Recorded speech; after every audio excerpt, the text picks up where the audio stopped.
नमस्कार, आम्ही सिम्बॉयसी स्कूल हळी बुद्रुक शाळेतील विद्यार्थी टीम सिम्बी डॅझलर्स बोलत आहोत। विकसित भारत बिल्डथॉन 2025 या उपक्रमामध्ये आम्ही सहभागी होत आहोत। आमच्या थीमचे नाव आहे व्होकल फॉर लोकल। या थीमद्वारे आम्ही स्थानिक उत्पादनांना प्रोत्साहन देऊन त्यांचा प्रचार करण्यासाठी मदत करत आहोत। आमच्या प्रकल्पाचे नाव आहे नारळ करवंटीपासून उपयुक्त व पर्यावरणपूरक अशा आकर्षक वस्तू बनवणे। धन्यवाद। नमस्कार, समस्येची ओळख करून देताना मी आपल्याला आवर्जून सांगेन की प्लास्टिकचा वाढता अतिरेक हा प्रदूषणाला कारणीभूत ठरतो आहे। तसेच प्लास्टिकचा वाढता वापर, कृत्रिम साधनांचा वापर यामुळे प्रदूषण वाढत चालले आहे। प्लास्टिक हे एक मोठी समस्या आहे। यातील गंभीर समस्या म्हणजे प्लास्टिकचा वाढता अतिरेक। प्लास्टिक हे विघटनशील नसल्यामुळे ते विघटन होत नाही आणि त्याचा कचरा तसाच साचून राहतो आणि पर्यावरणाला दूषित करण्यामागे कारणीभूत ठरतो।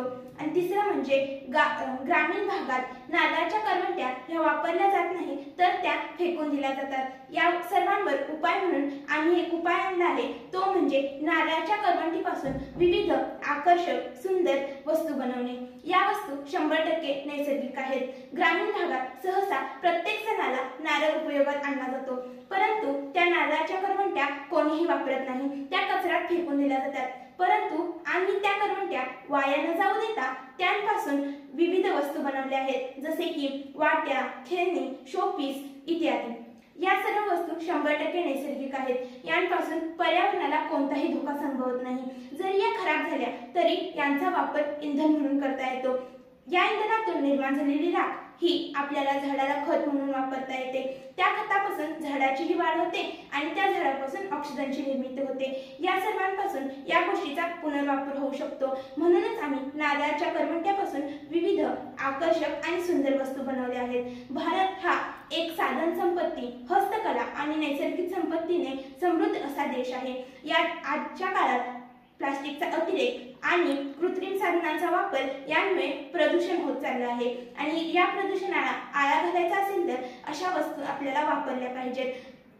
कचऱ्यातून मूल्य निर्माण करू हा विचार आमच्या मनात आला आणि आम्ही हे करून दाखवलं। याबद्दल धन्यवाद।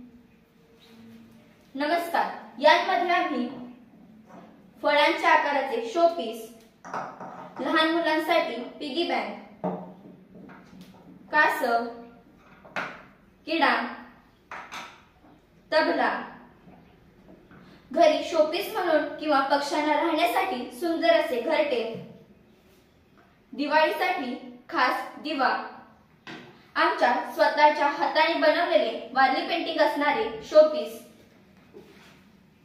पेन स्टँड, घरी टेबलवर ठेवण्यासाठी सुंदर व आकर्षक असे फ्लावर पॉट, घरी सजावटीसाठी वापरण्यात येणारे सुंदर असे शोपीस, त्याचबरोबर घरी सजावट करण्यासाठी किंवा फुले लावण्यासाठी सुंदर असे वॉल हँगिंग। या सर्व वस्तू आम्ही नारळाच्या करवंटीपासून बनवल्या आहेत। या सर्व वस्तू पूर्णपणे नैसर्गिक असून कोणतेही रासायनिक साहित्य वापरले नाही। यामध्ये प्रामुख्याने नारळाची करवंटी, आकार देण्यासाठी साधा कर्वर, नारळ पॉलिश करण्यासाठी पॉलिश पेपर व हे सर्व साहित्य रंगवण्यासाठी नॅचरल कलर्सचा उपयोग केला आहे। धन्यवाद। नमस्कार, आम्ही इथे नारळाच्या करवंटीपासून विविध आणि आकर्षक अशा वस्तू बनवल्या आहेत। या सर्व वस्तू टाकाऊपासून बनवलेल्या आहेत। या सर्व वस्तू विघटनशील आहेत। या वस्तू जर ग्रामीण लोकांनी बनवल्या तर त्यांचा लघु उद्योग होऊ शकतो। धन्यवाद।